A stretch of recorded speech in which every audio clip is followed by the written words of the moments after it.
Hi, everybody. Welcome to Your Money Map, sponsored by the Alliance for Lifetime Income. Thank you so much for joining us today. And each time you tune into this program, we're very happy to have you. And as always, very happy to have you participating in our conversation. As I'm sure you all know, it is Pride Month, and we are talking about LGBTQ finances today. I've got a great guest joining me. His name is John Schmidt, and he is the assistant assigning editor at Forbes Advisor for Investment and Retirement. He recently published a guide to retirement planning for LBGTQ adults. If you've got questions or you've got comments, please join us in the comments section and let us know what is on your mind. John has a very long background in personal finance reporting. In addition to his stint at Forbes Advisor, he's been at Acorns, also was an editor at a group called Corporate Insight. And John, it is a total pleasure to have you here with me today. Welcome. Thank you so much for having me. It's such an honor to be here with you and to be discussing this very important topic during Pride Month. Yeah, very, very nice to get to know another Forbes alum as well. John and I were talking yesterday about the fact that all personal finance journalists seem to, at some point or another, make a stop at Forbes. John, tell us a little bit about you that I didn't just go into in your bio. How did you get to this point today, and specifically to your focus on LGBTQ finances? Sure. I mean, as we talked about yesterday, I was a English major in college and then suddenly entered the real world with a good grasp of how words work, but less of a good grasp with how to use money.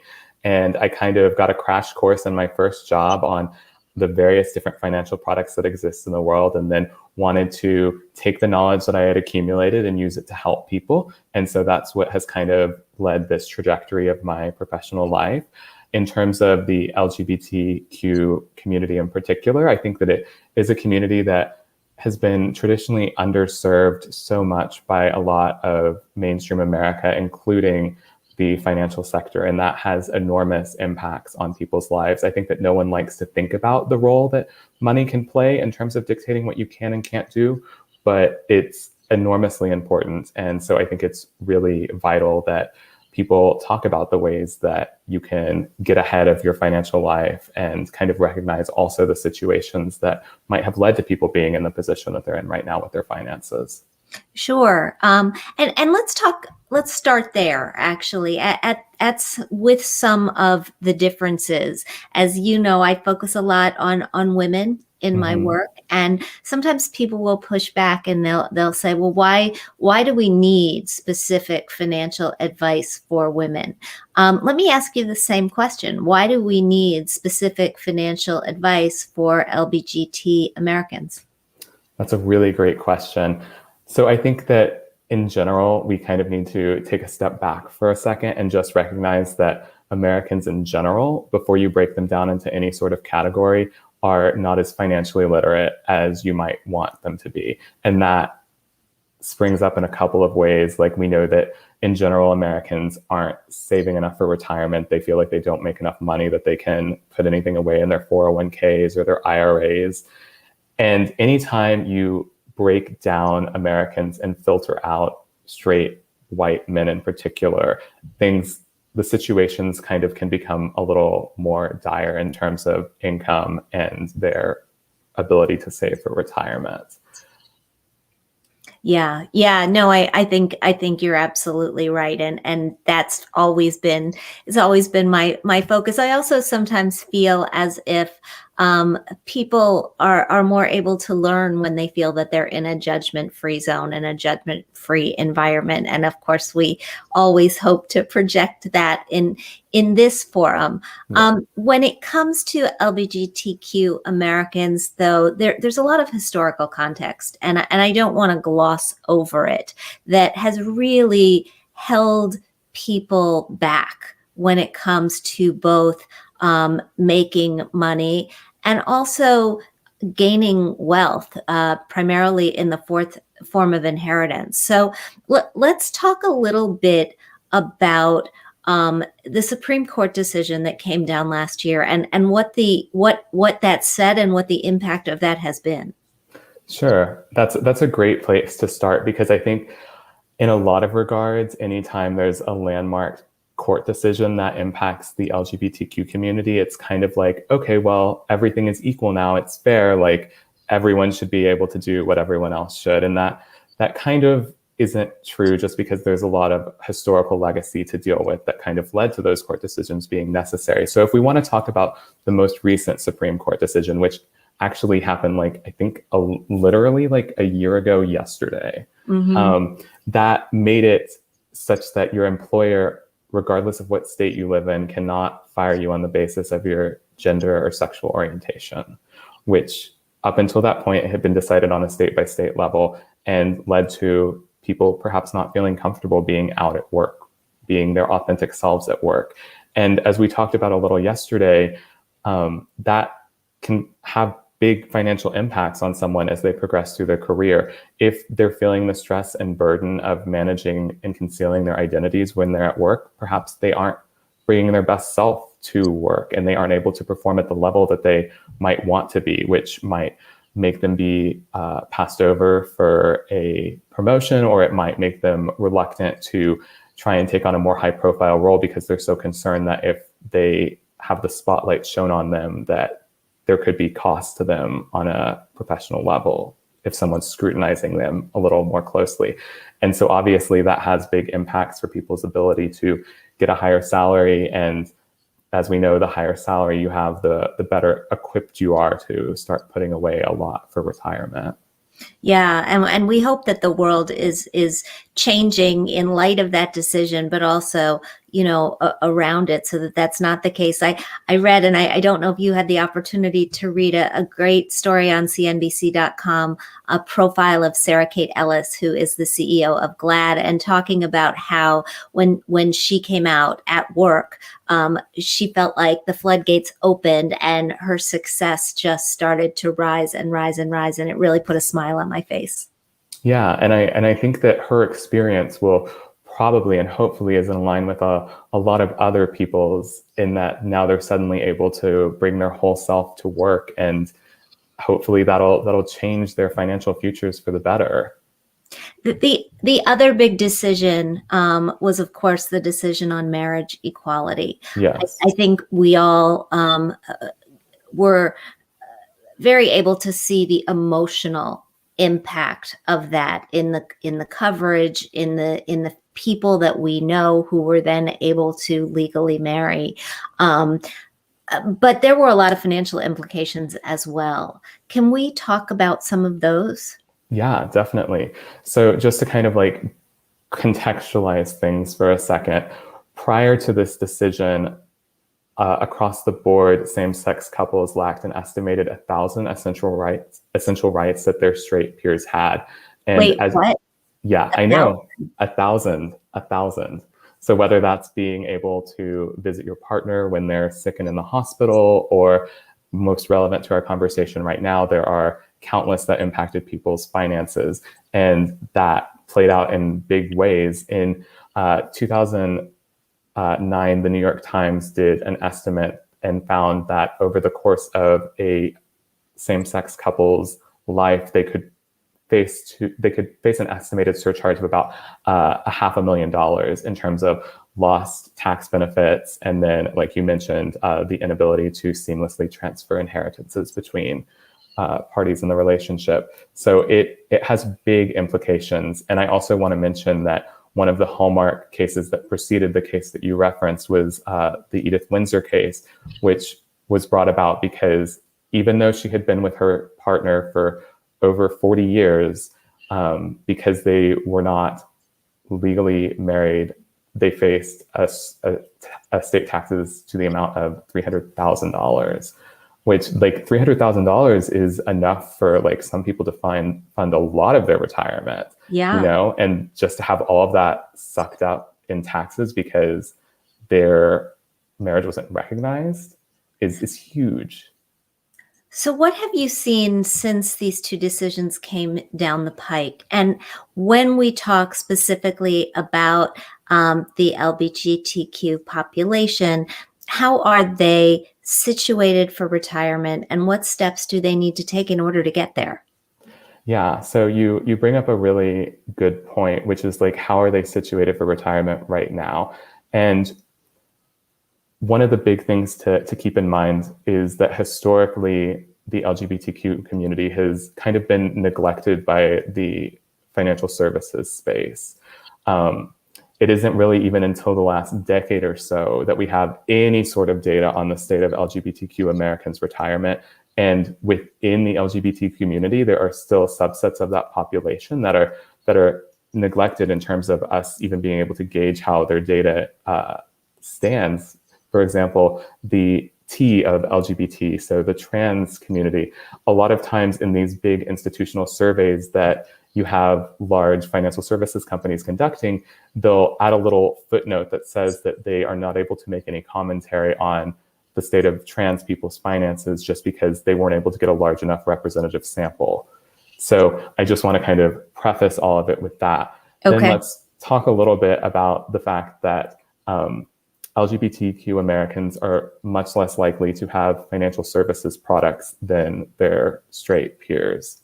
When you say financial services products, what do you mean? I mean, across the board. So most relevant here, obviously, is they're less likely to have 401ks, and they are significantly less likely to have IRAs, which obviously the tax benefits that are provided by these two different retirement savings accounts are enormous, and you would recommend pretty much anyone take advantage of them as much as they can. And so the fact that the majority of the community is not taking advantage of that is a little concerning. But also just like in terms of their insurance products, which again, no one likes to talk about insurance. It's kind of one of the dry. I know you do. I know you do. I know I do. I know that there are personal finance journalists the world over that are screaming their excitement about insurance. But the average American is like, oh, I only have this thing because like someone told me that if something bad happens to me, then it'll help.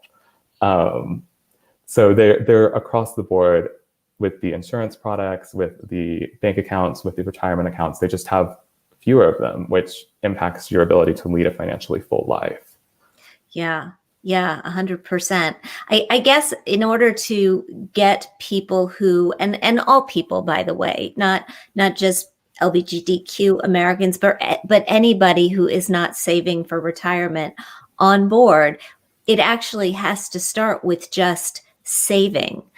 We have a number of people who've joined us for this conversation. I want to say hi to Gerard, who is a frequent flyer here. Nice to see you. Nice to see you, Joy and Sam and Riaz. And very nice to see all of you who are joining us from abroad. Hi to Natalie as well. If you guys have any questions or comments, if you'd like to join into this conversation, just post them in the chat. We'll be happy to weave them in.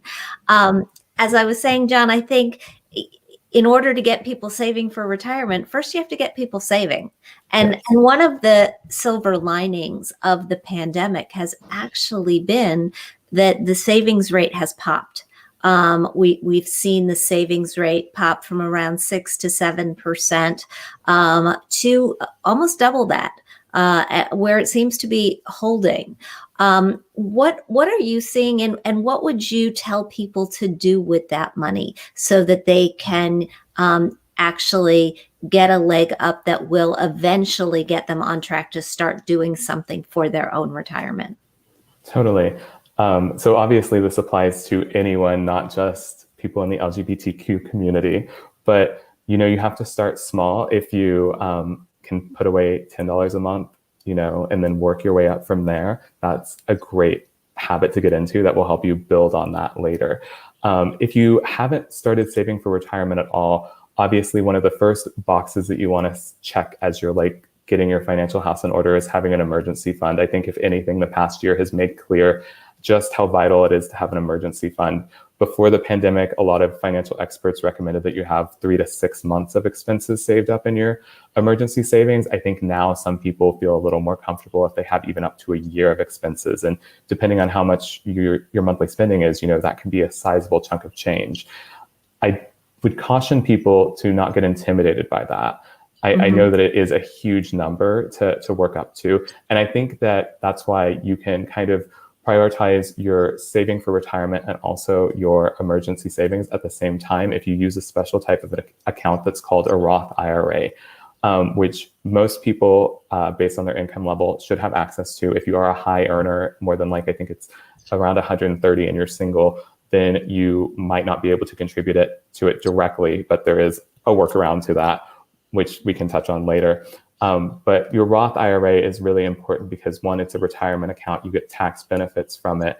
But two, based on the way that it's set up, you're able to withdraw your contributions at any time. So any money that you put into your Roth IRA now, if you are in a pinch and you need that money back for an emergency expense, you can take it out and there will be no tax consequences to you, which I think is really great.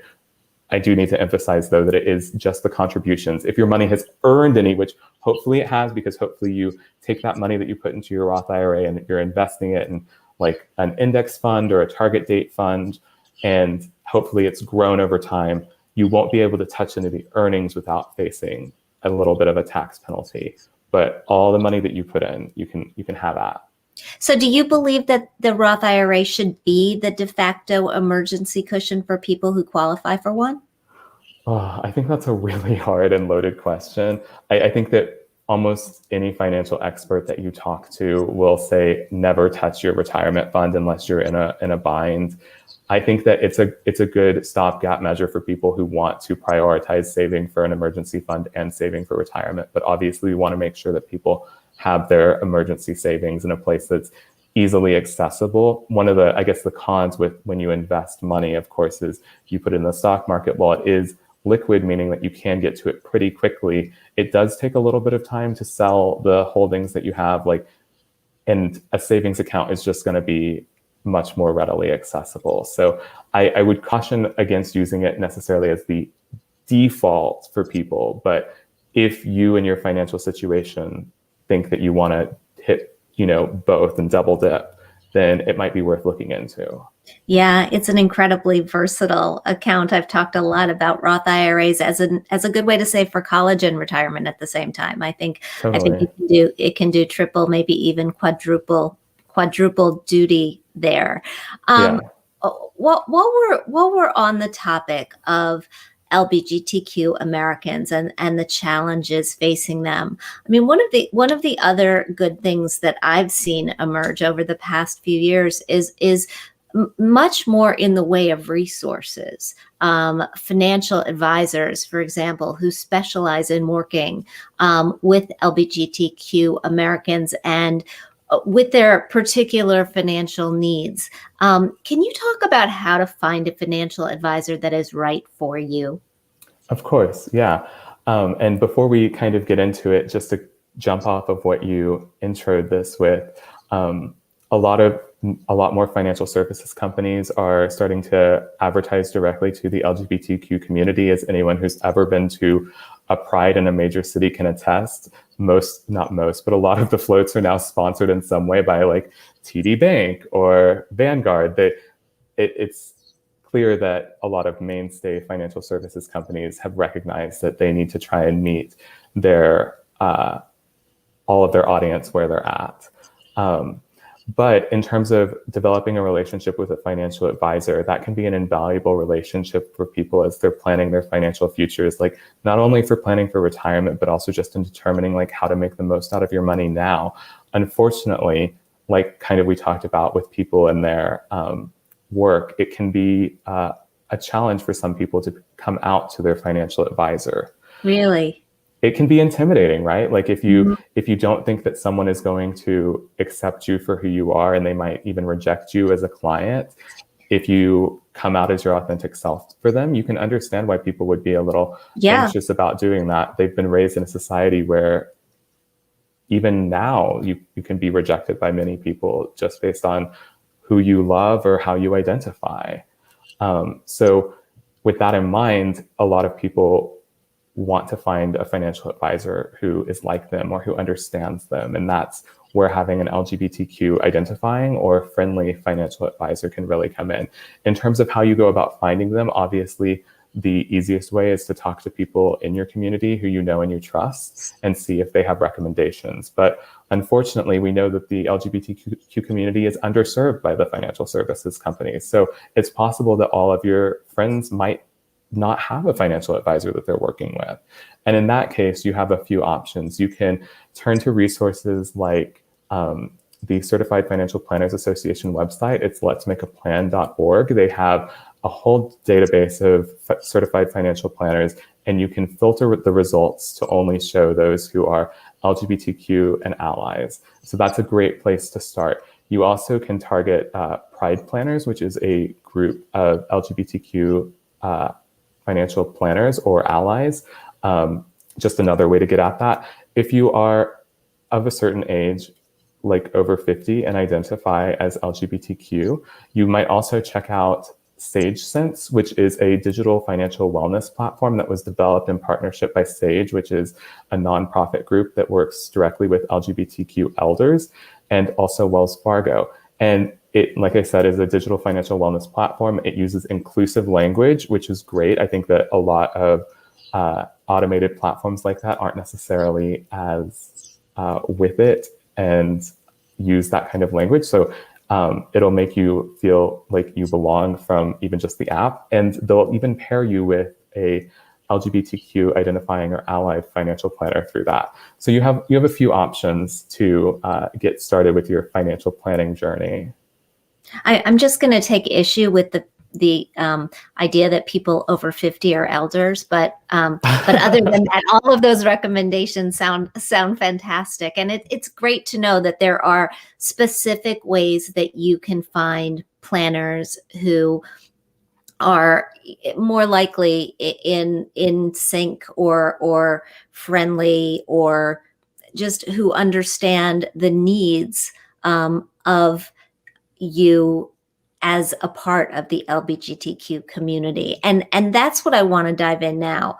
You just, as I mentioned at the top of the show, excuse me, you wrote a guide Yes. about retirement. I'd like to know, what were the issues that you felt people needed to dig into more? Where do you feel like the holes are? Where do you feel like there is a lack of understanding or a lack of action?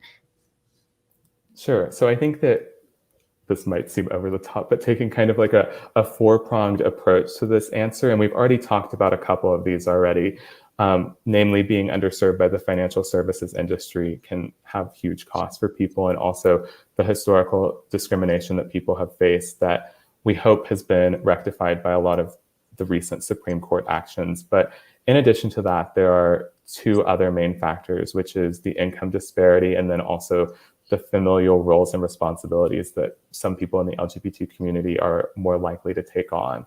So kind of to get things rolling with that, we know that there are pay disparities between LGBTQ people and their straight counterparts. Mm-hmm. It's particularly stark if you look at gay men versus straight men. Straight men make about 46% more on average, according to Prudential.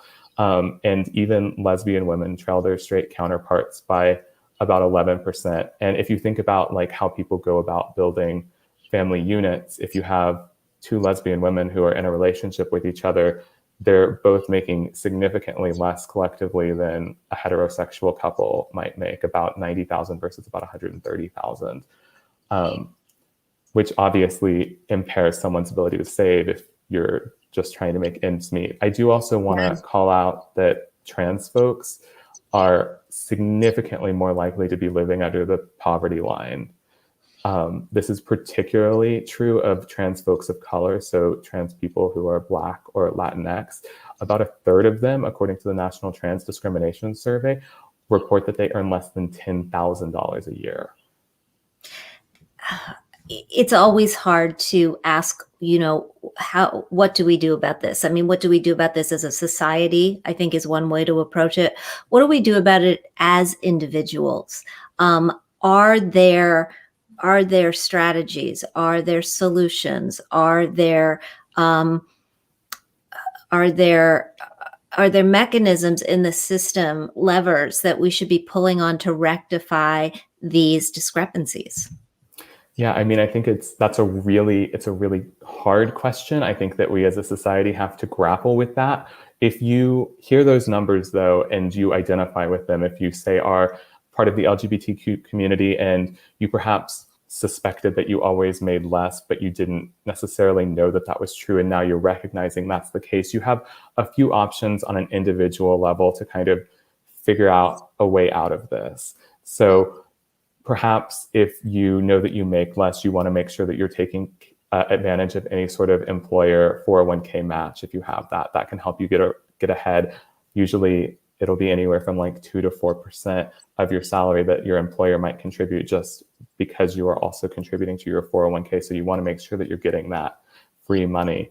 You also might consider negotiating the next time that you're up for a raise. There are countless strategies that you can use, like researching what the industry benchmark standard is for your position and your role, and seeing if you're below that, how your company can help you get to that.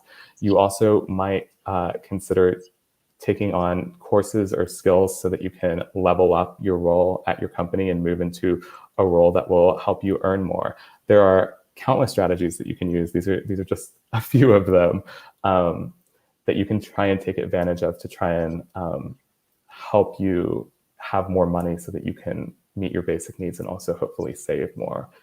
Yeah, absolutely. And I have to say, at this point in time, looking to switch jobs is probably a really good move. Not The that you job should market's quit the hot one that now. you have, but the job market is hot, and we know that people in general make more money when they job hop, at least selectively, than they do when they wait for pay increases at the company at which they're working. So, I mean, in a market like this, I would say get your resume out there and absolutely try to take advantage. Definitely. You said there's a fourth component, and that is the degree to which familial responsibilities, and not just familial, but responsibilities for friends, weigh on your own personal finances. Yes. So unfortunately, a lot of, particularly those LGBTQ Americans who are older, have gotten the short end of the stick when it comes to family relationships. They are less likely, we know, to be partnered and to have children than their straight peers. And then they also are more likely to be expected to help out with ailing parents before they themselves retire. And as I'm sure you're aware, when you are helping out with an ailing parent, that compromises your own ability to make financial progress and to save and meet your goals. A lot of people, when they're taking care of others, have to temporarily stop saving, or they might burn through their savings or have to take on debt to help finance that. Yeah, we've had a number of caregiving experts on this show, and on average, caregivers spend $7,000 out of their own pocket every single year to help pay for the needs of the person they're caring for. Yeah, it's a very large financial commitment that can really hamstring people when they are trying to save for their own retirement. Of course, you don't want to neglect your family, but you also want to make sure that you aren't going to put yourself in a tough position in, a decade or two. On the flip side, though, of the life continuum, it's less likely that the LBGTQ population, at least older members, have children to then come along and take care of them, and that has an impact as well.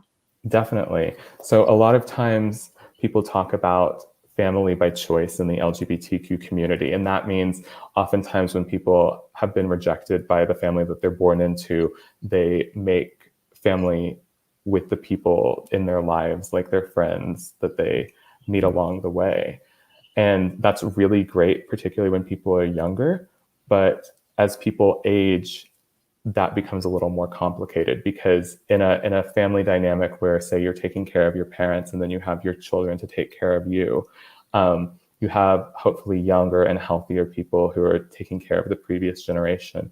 When you have family by choice, a lot of times it's people who are all of the same age, which means that they're encountering the same kinds of health issues and the same kind of age-related problems at the same time, which makes things much more complicated. And unfortunately, that means that people in the LGBT community might want to, particularly if they don't have children, might want to try and financially plan for private care, which, as I'm sure you're aware, can get very, very expensive.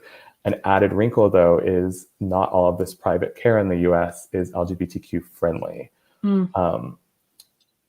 LGBTQ elders disproportionately feel that they have experienced discrimination. They feel that that in hospital treatments, they have received worse treatments than they would expect. So it's really important that if they can, they build up the financial resources so they can choose the kind of care that they want to have.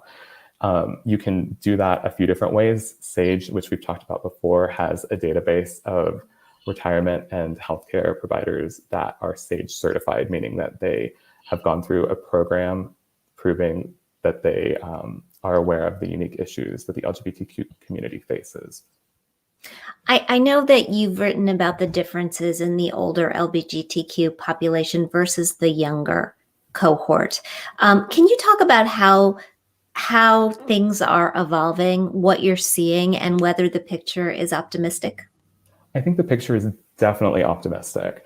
I think that it's almost kind of too soon to call it, though, right? Because a lot of Gen X and millennials and younger, we know that more people identify, at least openly, as LGBTQ in these generations.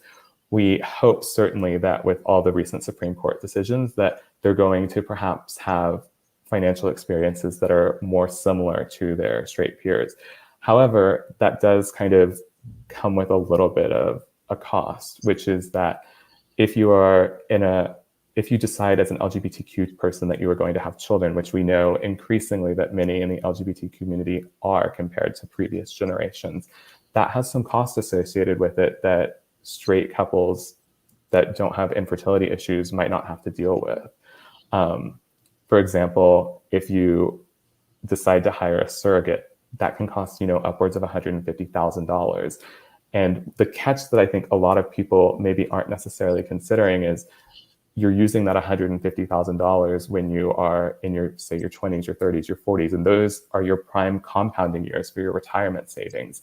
And that $150,000 that you're spending so that you can have a child, and of course there is no price that you can put on a child, but it could be equivalent to having over $1 million in retirement based on compound returns. So it's just something to kind of like be aware of and to consider as you are going about your financial planning, is how that fits into your plan and how you save for that and also set some aside for retirement.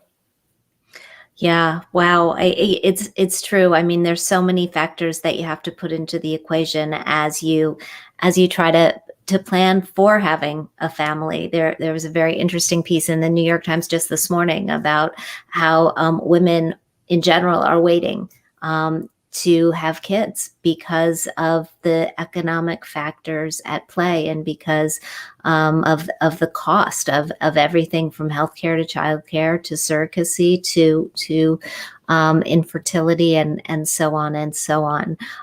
John, this has been such a fascinating conversation. As we wrap it up, couple of quick questions. First, I'd love you to once again repeat those touch points for people who are looking for a financial advisor to suit them, an LGBTQ friendly financial advisor, an ally.